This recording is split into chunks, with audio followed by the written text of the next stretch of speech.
मु समस्त को स्वागत करुच्ची सोम ट्यूटोरियल्स यूट्यूब चैनल को। आज क्लास रे हम आलोचना करिबा +3 सेकंड सेमिस्टर रो कोर आईवी रो यूनिट 1 जोतरे के दिला रीतियुगीय ओडिया साहित्य रो पृष्ठभूमि ऊपर एवं तार पार्ट 1 ऊपर हम आलोचना करि सारिचा जोतरे के कोन को राजनैतिक और सांस्कृतिक पृष्ठभूमि पढाई देथिली। तो आज क्लास रे हम आलोचना करिबा सामाजिक और धार्मिक पृष्ठभूमि ऊपर आज क्लास रे हम आलोचना करिबा एवं तुमको कहिथिली पिला माने जे कौन सी यूनिवर्सिटी होता ना कहीं तुम मैंने पूर्व पश्चिम उत्तर दक्षिण जेकोसी ओडिशार माने सॉरी पूर्व पश्चिम उत्तर दक्षिण ओडिशार जेकोसी यूनिवर्सिटी तुम होता ना कहीं एई क्वेश्चन तुम मानकर प्रथम क्वेश्चन आसीबो जे रीतियुगीय ओडिया साहित्य पृष्ठभूमि ऊपर लेख बोली जोंतरे कि तुमको सामाजिक राजनैतिक धार्मिक और सांस्कृतिक ये चारोटी पृष्ठभूमि ऊपर तुमको लिखिबार अछि और तुमको जदी इंडिविजुअल एक्स्ट्रा पचारे जे सामाजिक पृष्ठभूमि ऊपर लेख एटा प्रेरणा माने पृष्ठभूमि सामाजिक पृष्ठभूमि ऊपर लेख कि राजनैतिक पृष्ठभूमि ऊपर लेख कि सांस्कृतिक और धार्मिक को एक्स्ट्रा देबनी काहे ना बेसी सेटा हेबनी नले तुमको टोटल होल ऊपर रीतियुगर ओडिया साहित्य पृष्ठभूमि तुमको सेजे बारंबार कहूची मु जो पढेइली ठीक से बुझ बोली काहे ना एटू कंफर्म तुम मानकर प्रथम क्वेश्चन ही आसीबो क्वेश्चन उल्टेला मात्र के तुम प्रथम क्वेश्चन देखिबो रीतियुगीय ओडिया साहित्य पृष्ठभूमि ऊपर हैला। तो चलो आम आलोचना करबा कोन रहिछि सामाजिक पृष्ठभूमि रे रीति साहित्यर सामाजिक प्रेरणा अत्यंत महत्वपूर्ण सामाजिक प्रेरणा बा सामाजिक पृष्ठभूमि आम देखिबा माने कोन ना जे सेही समयर समाज केमिति थिला बा सेटा ही होछि सामाजिक पृष्ठभूमि। केंद्र रे मोगल शासन रे प्रतिष्ठा समय रे एही साहित्यर उन्मेष विकास विस्तार जे रीतियुगर जो साहित्य थिला केंद्र रे तेले मोगल शासन माने जते बेले रीतियुग चली थिला सेते बेले कोन जे केंद्र रे बा सर्वभारतीय स्तर रे मोगल माने शासन करूथिले मोगल दरबार ऐश्वर्य एवं विभव रे परिपूर्ण रहिथिला सम्राट मानकर मनोरंजन निमित्त बहुत रमणी नियुक्त होइथिले जे सेही समय रे जो मोगल सम्राट माने थिले सेही मानकर मनोरंजन निमंते से माने पूरा साकी पान करूथिले शंख माने चकचक महल रे से माने रहुथिले एवं तांकर मनोरंजन पई बहुत रमणी नियुक्त थिले जणे जणे सम्राट कर बहुत बेगम रहिथिले अंतपुर ऐश्वर्य थिला अकल्पनीय जो अंतपुर बा तांकर जो प्रासादर कथा कहैछि सेही प्रासादर ऐश्वर्य बा तार सौंदर्य थिला कोन अकल्पनीय जहा कि हमर कल्पनार बाहर सेटा एते सुंदर भाबरे सजा हितिला जे दैनिक बहु मूल्यवान साड़ी और अलंकार सेमानकर अंग विभूषित होता सेही मोगल माने बा जो राज परिवार थिले सेही परिवार कोन जे दैनिक बहु मूल्यवान साड़ी एवं अलंकार सेमानकर अंग विभूषित हेउतिला रीति साहित्य रे वर्णित होइतिबा पाशक सज्जा नायिका निमित्त ही मोगल अंतपुर नारी मान रमणी मानकर प्रेरणा कम रहे जे रीति साहित्य हम जो देखिबा जोथरे कि समाजर चित्र आद्य प्रतिफलित हुए नाही जनसाधारणकर जीवन चित्र आद्य प्रतिफलित हुए नाही सेतिरे कोन जे केवल राज परिवार चित्र हम देखिबा को पाइबा। तो रीति साहित्य रे जो वर्णित नायक माने नायिकार नख शिखर वर्णना हम जो देखिबा को पाइबा बा नायिकार जो बासक सज्जा देखिबा को पाइबा ए सब निमंते ए अंतपुर ए मोगल साम्राज्यर अंतपुर रमणी मानकर प्रेरणा बहुल भाव रही सम्राटंकर बेगम और पुत्र कन्या निमित्त बहुत दासदासी नियुक्ति पाई से समय रीति साहित्य वर्णित सखा सखी दूत दूतींकर मूल उत्स एथर अनुसंधान करा जाय पारे जे सेही समय जेते थिला मोगल मानकर समय तो सेही मानकर दरबार कल्पना करिकि सेही समय रे प्रासाद रे जो राजा रानी माने रहउतिले तांकर परिवार जो रहउतिले बा तांकर जो सखी दूती सेही माननको परिकल्पना करिकि ताकू सेही जुगर कवि माने कोन करिसंती जे रीति साहित्य रे स्थान देइसंती। मोगल सैन्य मानकर मनोरंजन निमित्त सबर मानकर बहु संख्यक बेश्या नियुक्ति पाइथिले सेही समय मोगल सैन्य माने जो थिले जे माने कि युद्ध करि क्लांत होई पडुथिले थकी पडुथिले सेही सैन्य मानकर मनोरंजन पई सबर मानकर बहु संख्यक बेश्या मध्य नियुक्ति पाइथिले सेमानकर मुख्य उद्देश्य थिला सेमानकर नृत्य गीत माध्यम रे आनंद प्रदान करबा जेमिति कि आजिर समय जो बार बोली हमें कहूछु रीति साहित्य रे वर्णित होइतिबा नायिका प्रकरण रे साधारण नायिका ए श्रेणी रीति साहित्य रे जो नायिकार चित्र हम देखिबा को पाइबा सेही नायिका प्रकरण रे बा साधारण नायिका ए श्रेणी रो माने ए जिनिसटा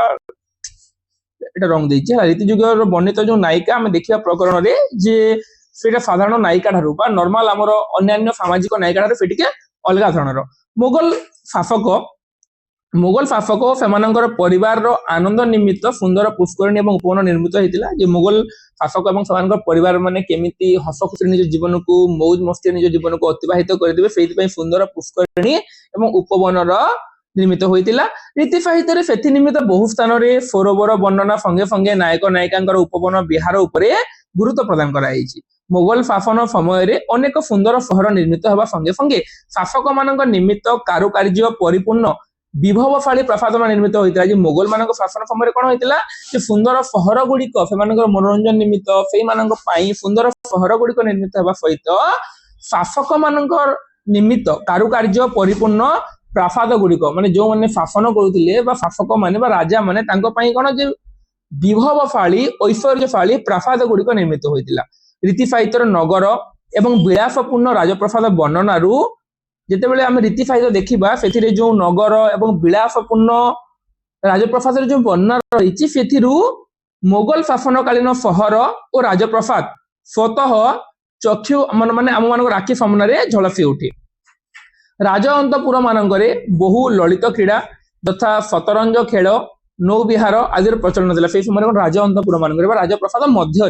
राजप्रसाद मानकरे तामाने तो सेइतिरे कोन ना जो अनेक गुडे क्रीड़ा जेमिति शतरंज खेल नौविहार आदि प्रचलन थिला। रीति साहित्य बा काव्य मानकरे एई सब आमे देखिबा को पाइबा जे सेई समय जो मोगल माने शासन करुतिले मोगल मानकर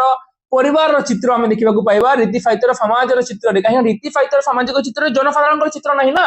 सेई समय जेहेतु मोगल माने थिले सेई मोगल मानकर परिवार चित्र तांको विलासपूर्ण ऐश्वर्यमय जीवन चित्र आमे जीवन चित्र को आमे रीति जुगर सामाजिक चित्र भाव रे ग्रहण करि परिबा। मोगल शासक थिले पुष्प और सौंदर्य उपासक बोध हुए से दृष्टि रीति काव्यर अनेक पृष्ठा उपवन वर्णना और नारी रूप वर्णना रे व्ययित होइछि। से माने थिले पुष्प और सौंदर्य उपासक सेति पई कोन जे रीति काव्यर अनेक पृष्ठा उपवन वर्णना विभिन्न वनर वर्णना उपवन माने से जो गुडे घर भीतर सुंदर भाव जो सजा जाइଥାଏ ताको हम उपवन कहितो घर सामना रे जेमिति फूल गछ उजा लगेकी उपवन और नारी रूप वर्णना व्ययित होइछि। नारी मानकर प्रति पाशविक प्रवृत्ति थिला मोगल शासक मानकर एक विलास व्यसन चिन्ह नारी मानकर प्रति पशु मनोभाव पोषण करुथिले। सेही प्रेरणार अनुवर्ती रीति कवि रचना नारी प्रति भोगासक्त दृष्टिभंगी जे नारी केवल व्यवहार वस्तु नारी केवल भोगर वस्तु रूप नारी को से समय विवेचना करा जाउतिला। तो सेही प्रेरणा अनुवर्ती रीति कवि मानक रचना नारी प्रति भोगासक्त दृष्टिभंगी सृष्टि होगा संगे संगे श्रृंगार रसर अबाध परिप्रकाश घटी। रीति जुगर मुख्य रस होइछि श्रृंगार रस तो से समय नारी प्रति गोटे अबाध दृष्टिभंगी नारी प्रति गोटे भोगासक्त दृष्टिभंगी देखा देइछि एवं विशेष कर हम रीति जुग काव्य मानकरे श्रृंगार रसर महत्व बा श्रृंगार रस को हम केवल देखिबा को पाइबा। पुष्प प्रति शासकगणकर अहेतुक आकर्षण निमित्त रीति काव्य मानकरे राजकुमारी मानकर बेश सज्जा पई मालिनी एवं अन्यान्य दासी मानक द्वारा प्रचुर पुष्पर वितरण कराइछि। तो सेतेबेले पुष्प प्रति शासक मानकर आकर्षण थिला सेति पई अनेक गुडे रमणी मानक ठारे राजकुमारी मानकर बेश माने बेश सज्जा पई बा तांकर केश सज्जा पई भी अनेक गुडे पुष्प वर्णना अनेक गुडे पुष्प व्यवहार कराउथिले एवं से पुष्प गुडीकर वर्णना आमे रीति साहित्य मानकर देखिबा को पाइबा। समाज रे सामंतवादी शासक मानकर प्रभाव थिबारु रीति काव्यर नायक नायिका मुख्यतः राजकन्या जे से समय रे समाज जो थिला रीति जुगर समाज से समय रे माने समग्र भारत मोगल मानक अधीन रे थिला। तो सेहिति पई ना समाज रे सामंतवादी शासक माने सामंतवाद माने मोगल मान कहे जे जगह से मानकर प्रभाव थिबारु रीति काव्यर नायक नायिका मुख्यतः राजकन्या बा राजपुत्र बा उच्च वंशधर विशेष ए जगह समाज रो तळी तळांत चित्र को आमे बा समाज रो जनसाधारण चित्र हम देखिबा को पाइबानी तांकर राजपुत्र माने तांकर नायक नायिका राजपुत्र एवं राजकन्या हमें देखिबा को पाइबा रीति जुगर विभिन्न काव्य गुडी करे सेटा हमरो कोटि ब्रह्मांड सुंदरी हेउ किंबा हमरो रीति जुगर जहा हला जे कल्पलता हला किंबा आमे देखिबा को पाया परिमळ हला सब काव्य गुडी करे सेही वर्णना जे रीति जुगर जे मिलन पुनर्जन्म विच्छेद हला ये सब जिनिस गुडी को हमें देखिबा को पाइबा जे से माने प्रथमे स्वर्ग था माने स्वर्ग रु मर्त्य को आसीबे मर्त्य रे नायक नायिका मिलन हबो पुनी माने स्वर्ग को फेरी जिबे। तो ए बोली चित्र गुडी को हमें रीति जुगर देखिबा को पाइबा। राजतंत्र शोषण पेषण मध्य निर्यातित श्रमजीवी और कृषक संप्रदाय जीवन चित्र स्पष्ट न हेले भी अस्पष्ट रूप से स्पष्ट रूप से प्रतिफलित न हेले भी अस्पष्ट रूप से प्रतिफलित होइछि। मोगल शासक मानकर इमारत विलास व्यसन प्राचुर्य अंतराल एमानकर जीवन अवदान को भाषा प्रकाश करा जाय पारनी से समय जेमि छटपट होइकि जीवन अतिबाहित करथि राजा मानक सुखरे निज जीवन को संपूर्ण भाव रे उत्सर्ग कर देथिले श्रमजीवी और कृषक माने। मध्ययुगीय विलास व्यसन मध्य रे एमाने झरी पडिचंती अकाल रे वन मल्टी परी ये मध्ययुगर जो विलास व्यसन बा राजप्रसाद जो थिला सेही समय रे तो राजप्रसाद राजांकर फेबारी बण मल्ली परी माने झड़ी पड़िचंती। तथापि सेमानंकर उत्सर्गीकृत जीवन सुरभि समय पवन रे क्षण काल पई हेले भी फुटी उठी जे विलासी साहित्य तथापि हम देखिबा जे सेही मानंकर उत्सर्गीकृत जीवन कहार जीवन जे से जो कृषक मानंकर बा सेही समय रे जो माने थिले जे समाज रो साधारण चरित्र गुड़िक से मानकर जीवन से संपूर्ण भाव में राजा राणी राजप्रसाद निज जीवन को उत्सर्गीकृत कर समाज थिला ना राजा जहा कहे तुम बाध्य मानिबो निज जीवन को तोड़ांत करिकी राज परिवार को खुशी रखा चेष्टा करिवो तो क्षण काले पई हेले मध्य फुटी उठी विलासी साहित्य रे कृषिजीवी मानकर कियदंश जीवन चित्र प्रेरणा मध्य रीति साहित्य को प्रभावित करिकी साहुकार राजा जमीदार को शोषण मध्य रे एमानकर जीवन फूल असमय वृंतच्युत होते हैं रीति साहित्य विकास क्षेत्र में एमानकर भूमिका कम नुहे जे रीति साहित्य जो विकास होती रीति साहित्य नायक नायिका रूप में केवल राज परिवार को देखा पाइले से परिवार को खुशी करने से परिवार जो विलाप व्यसन करते विलाप व्यसन साहाय्य किए करते कहार जीवन लगी जाता जे साधारण लोक मानकर से कौन करते ना राजा मैंने जहाँ कहले कथा को मानुले निज जीवन को तोड़ी तड़ांत कर कौन करते राजा मान खुशी करने को चेष्टा करते ये जो कवि मैंने जो लिखिं एगुड़ा से गुड़िक भी राजा मान केवल लिखिं से रीतिकालीन सामाजिक व्यवस्था सामंतवादी सभ्यतार आधार उपर गढ़ी उठी समाजर सर्वोच्च स्तर में बादशाह बा शासक समाजर सबुठ उपर स्तर में एक विलासमय परिवेश मध्य एमानकर जीवन थिला बेस विलासपूर्ण और स्वच्छंदमय जे राजा माने सबुठ जो सर्वोच्च स्तर में थिले सेही विलासमय परिवेश भितर जीवन थिला बेस विलासपूर्ण और स्वच्छंदमय बादशाह मानकर विलासिता और ऐश्वर्यमय परिवेश चित्र रीति काव्यर राजकन्या और राजपुत्र चरित्र माध्यम प्रकाश लाभ करिछि रीति काव्यर राजसभा उपवन क्रीड़ा सरोवर निवास स्थान शयन कक्ष आदि जगार आमे माने आदिर चित्र आमे रीतियोग्य साहित्य गुड़िक देखा पाइबा मध्ययुगीय भारतवर्ष रे नारी जाति किसी परिमाण रे सम्मानित हेले हैं सेमानकर जीवन पुरुष मानक पर स्वाधीन नथिला से समय रे माने तांको जीवन जे प्रतिफलित जिन तांकर जीवन पुरुष मानक प्रति माने पुरुष मानक प्रति स्वाधीन नथिला से स्वाधीन भाव वितरण करि पर नथिले से पुरुषर गोटे भोगर वस्तु रूप विवेचना होतिले से समय एवं घर कोण रे आबद्ध होई रहबा पडुतिला मुसलमान समाज रे पर्दा प्रथार प्रचलन थिला बेगम गण स्वाधीन भाव रे हारेम बा राजप्रसाद बाहर को आसी पारु नथिले एहार प्रभाव रीतियुग नारी मानकर चरित्र चित्रित होइतबार देखा जाए जे आमे देखिबा केवल से घर कोण रे आबद्ध होई रहुतिले तांकर प्रसाद मध्य रे रीतियुग काव्य नायिका अफुर्जम पफ्या राजप्रभात चारिकांत मध्य तार स्थिति से माने सूर्यर किरण मध्य देखि पारे नै से भीतर बाहर की विलास व्यसन मध्य परिवर्तित रीतियुग काव्य नायिका मोगल होरेम मध्य मानसिक दुस्थिति मध्य पराधीन जीवन यापन करते बेगम मानकर अनुरूप जे से समय गोटे जिते जहाँ विलास व्यसन घर बाहर मन जानूब केमी लगुव है तो से नारी जीवन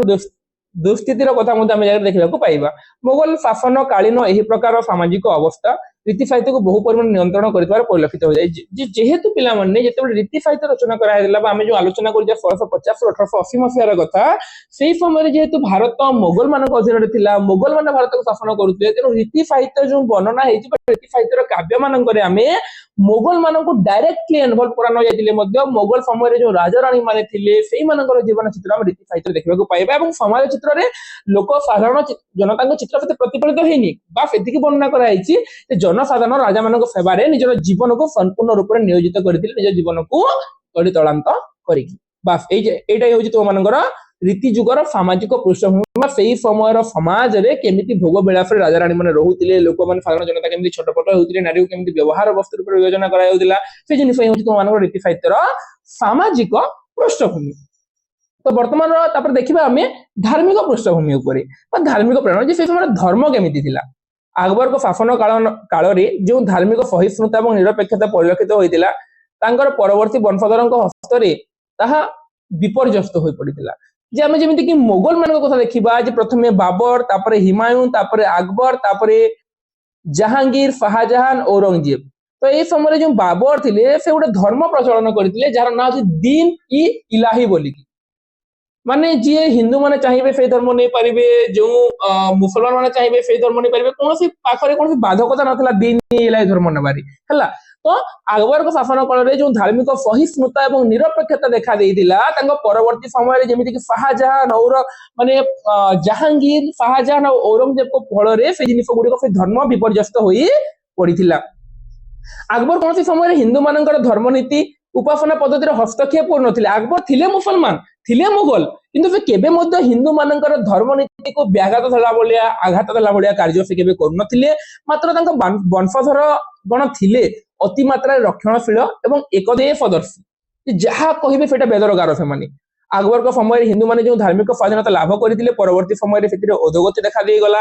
अकबर का समय कौन हाँ जे जहाँ चाहिए कर जे हिंदू हिंदू जे मुस्लिम मुस्लिम আকবর गोटे धर्म प्रणयन करते दीनी इलाई जे जो धर्म किंतु से कौन धर्म प्रति कठोर मनोभाव प्रदर्शन करूनथिले किंतु परवर्ती समय कौन होइतिला जे जो धार्मिक स्वाधीनता लाभ करते हिंदू मैंने আকবर समय परवर्ती समय से कौन ना जे अधोगति देखा देला जहांगीर को शासन काल में हिंदू धर्म उपर हस्तक्षेप आरंभ होला जेतले जहांगीर आसिले हिंदू धर्म उपर हस्तक्षेप आरंभ होला शाहजहां के समय एथिरे मध्ये कोनोसी परिवर्तन होई नथिला एवं औरंगजेब के समय रे माने धीरे धीरे माने जहांगीर और शाहजहां कोन करले जे हिंदू धर्म भीतर को माने हिंदू धर्म रे हस्तक्षेप करबा को चेष्टा करथिले किंतु औरंगजेब को बेले कोन जे हिंदू धर्म रे संकट देखा गला से जने रक्षणशील मुसलमान होइतिबारु अन्य धर्म प्रति थिले अति मात्रा निष्ठुर हिंदू मंदिर ध्वंसपूर्वक सेठारे मस्जिद निर्माण करबा तांकर लक्ष्य थिला कहार औरंगजेब को एपरि एक संकटमय परिस्थिति रे हिंदू धर्म रक्षा और पुनरुद्धार निमित्त बहु धर्म प्रचार को आगे आसवाक बाध्य हेले फलस्वरूप निर्गुण संप्रदाय सगुण संप्रदाय चैतन्य संप्रदाय राधा वल्लभ संप्रदाय विभिन्न संप्रदाय आविर्भाव लाभ करी मध्ययुगर क्षयस्नु धर्म भाव को पुनः जागरित करथिले सेतिमै राम कृष्ण शिव आदि देवतांकर जीवन चरित विभिन्न दिग को नेकी काव्य रचना गुडी को आरंभ होला पुराण काव्य गुडी को मते हम देखिबा को पाइबा विशेष करी जेमि वैदेश विलाप वीरवर पद उपेंद्र मो नाम उपेंद्र पद समस्त जुग रीति जुगर बहुत जगह आम जमी काल्पनिक देखा पाइबा से भाव में पौराणिक काव्य गुड़िक देखा पाइबा विभिन्न संप्रदायर शास्त्रीय सिद्धांत रीतिजुग काव्यर मुख्य उपादान नथिले विभिन्न संप्रदायर शास्त्रीय सिद्धांत जो शास्त्र सम्मत सिद्धांत जो सेटा काव्यर मुख्य उपादान नथिले सेमानक जीवनर रसघन दिग गुड़िक कलात्मक रूप नहीं रीति काव्य फुटी उठिला जे से समय बा से मानकर जीवनर जो आम देखा जिते धर्म को लेकिन औरंगजेब हस्तक्षेप कले हिंदू मंदिर को भांगिक मस्जिद स्थापन करने को चाहिए हिंदू धर्म भितर जबरदस्ती पशुवाक चेष्टा कले हिंदू लोक मान प्रति माने कठोरता अवलंबन कले से समय आम देखा से समय अनेक गुड़े धर्म प्रचारक मैंने आगे आसिले धर्म को लेकिन बहुत गुड़े जिन रचना कले बहुत गुड़े प्रचार प्रसार कले रीति साहित्य विकास में धार्मिक प्रेरणार अवदान कम महत्वपूर्ण रीति साहित्य विकास धार्मिक अवदान प्रेरणा देखा पाइबा तो यहाँ हूँ पिला तुम मानकर सामाजिक एवं धार्मिक पृष्ठभूमि यह आगुरी आम आलोचना कर राजनैतिक पृष्ठभूमि जमी एवं सांस्कृतिक पृष्ठभूमि जमी तो वर्तमान क्लास रे आमर यूनिट 1 संपूर्ण रूप से सरीगला बास तुमको बुझा अच्छी जे से समय राजनीति केमिति थिला रीतिजुग समय रे संस्कृति केमिति थिला से समय रे बा माने समाज केमिति थिला समाज तो आराम से जानि जेबा समस्त जो वर्तमान तुमको बुझेली समाज केमिति थिला अरे समाज मोगल माने विलाप व्यसन रे जीवन अतिबाहित करथिले लोक माने छटपट होइकि मरुथिले नारीर रूप सुख वर्णना करायाउथिला नारी को भोगर वस्तु रूप विवेचना करायाउथिला शंख मलमल प्रासाद रे रहुथिले खाउथिले पिउथिले मौज मस्ती करथिले आराम से रीति जुगर समय रे धार्मिक रे कोन होतला धार्मिक रे मुगल माने शासन करथिले अकबर को समय ठीक थिला औरंगजेब को समय विपर्यस्त होई पड़िला अनेक धर्मगुरु बाहरिले ताको बंचेबा को चेष्टा करले अनेक पौराणिक काव्य गुडी रीति जुग माने रीति जुग रे रचना करा गला जेमिति काल्पनिकता गुरुत्व दिया होतला जेमिति कि केवल राजवंश को गुरुत्व दिया होतला से समय रे माने धर्म को नेकी मध्ये बहुत गुडे काव्य गुडी रचना हला एटा ही होउची राजनैतिक एवं सामाजिक एवं धार्मिक पृष्ठभूमि बहुत इजी राजनीति राजनीति कथा वर्णना कराई युद्ध कथा वर्णना कराई बस एति पढ़ले तुम मान सरीगला से समय ना आराम से तुम जापर जे कौन रही कौन जिन तुमको डिफिकल्ट लगे ना बारंबार तुमको मुझे सब गोटे जिन बुझा बहुत जरूरी और जिते गोटे जिन बुझी जाऊ ना सामाजिक मान कौन से समय रीतिजुग साहित्य रीतिजुग साहित्य रचना करला समय मोगल मान शासन करुले मोगल मान समय जो समाज केमिति मोगल मान केमिति खाउले पीउले रोहुले बंचुले बास सेटा हूँ सामाजिक पृष्ठभूमि धर्मीय पृष्ठभूमि जिते बड़े मोगल मान शासन करुले से समय हिंदू मैंने क्यों भाव में रोते मोगल मान हिंदू मान प्रति केमिति नीति अवलंबन करुले यहाँ हूँ धार्मिक पृष्ठभूमि तो डिफिकल्ट कौन अच्छी ना इजी ना तो आराम से आशा कर बुझीपार दियो बोली कि कौन जगह किसी भी डाउट थे पे कहीं दीर्घ 3 वर्ष है यूट्यूब पढ़े पढ़े आसूची तुम किसी भी डाउट थी तुम निश्चित भाव में कमेंट माध्यम पचारि पार तुमको मुझे आउ थे कहीदेक चाहिए देख यहाँ गोटे तुम प्लेलिस्ट ये अच्छी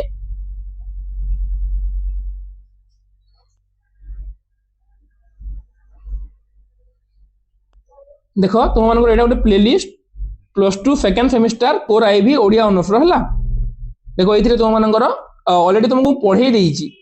सामाजिक राजनैतिक सांस्कृतिक पृष्ठभूमि 3 वर्ष आगु जो समय कि मुझे +3 पढ़ुली एवं मोर +3 सरिकी पीजी सरिकी पीएचडी चललानी तो मुझे +3 पढ़ुली एवं मोर ही बनैथिले एटा मध्ययुग ओडिया साहित्य पुस्तक देखो पाखापाखि 36 के व्यू जाइछि एटा देखि पारिबो तुम माने तापर अन्य यूनिट गुडी को मु तुमको एथिरे पढ़े देछि लेखा हिछि ना